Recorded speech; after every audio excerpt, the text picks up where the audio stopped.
মানুষের তিনটা জিনিস একটা হলো ধন সম্পদ, 2 নম্বর হলো আত্মীয় স্বজন, 3 নম্বর হলো নেক আমল।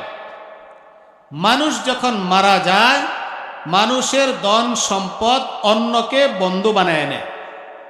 মানে আপনি যখন মারা যাবেন আপনার জান বের হওয়ার সাথে সাথে আপনার যত কোটি কোটি টাকা ছিল এগুলোর মালিক আপনি নাই, শেষ। এখন আপনার ছেলে মেয়েরা যার যার ভাগ অনুযায়ী হিস্সা অনুযায়ী অটোমেটিক মালিক হয়ে যাবে। তাহলে আপনার ধন সম্পদ কি হলো? আপনাকে ছেড়ে দিয়ে অন্যকে বন্ধু বানায় নিল, অন্যকে দুস্থ বানায় নিল, আপনাকে ছেড়ে দিল। আর আপনার দ্বিতীয় যে আত্মীয় স্বজন আছে, ছেলে মেয়ে ভাই বারাদর, এরা একটু কান্না করতে করতে কবরস্থান পর্যন্ত যাবে, এরপরে চলে আসবে।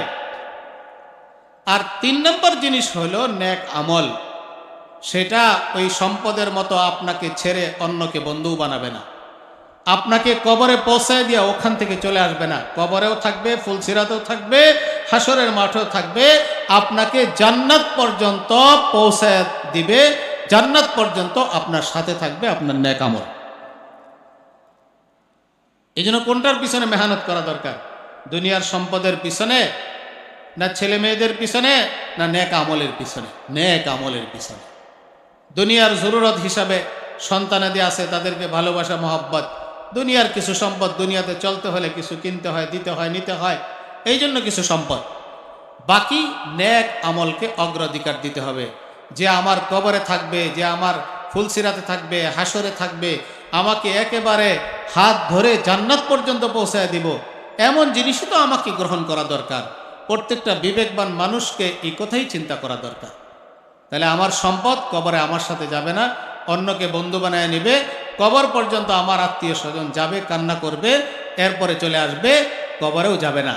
কিন্তু আমার আমল আমার সাথে যখন থেকে করছি তখন থেকে আছে, দুনিয়াতেও আমাকে উপকার করতেছে, দুনিয়াতে আমার বিপদ আপদ দূর করতেছে, আমার রিজিকের ব্যবস্থা করতেছে, আমার গুণামুক্ত জীবনের ব্যবস্থা করতেছে, আমার অবর্তমানেও দুনিয়াতে আমার সন্তানাদের হেফাজত করতেছে, আমার সাথে সাথে লেগে আছে, আমাকে কোন পর্যন্ত পৌঁছায় দিবে? জান্নাত পর্যন্ত পৌঁছায় দিবে। সুতরাং এই নেক আমলকে আঁকড়ে ধরা, যথাসম্ভব নেক আমল করা। সূর্য উঠে, প্রতিদিন যখন সূর্য উঠে মানুষদেরকে বলে, এই বনি আদম, এই মানুষেরা, আমি তো আজকে উঠতেছি, ডুবে যাব, আবার কালকে উঠব, কিন্তু তোমার জীবন থেকে আজকের একটা দিন চলে গেল, এই দিনটা আর তোমার জীবনে আর ফিরে আসবে না। আমি সূর্য আবার কালকে আসব, দেখা হবে তোমার সাথে, কিন্তু তোমার জীবন থেকে যে দিনটা চলে গেল এটা আর ফিরে আসবে না। এই জন্য যা কিছু নেক আমল করার করে না। আল্লাহ পাক আমাদেরকে আমল করার তৌফিক দান করুক।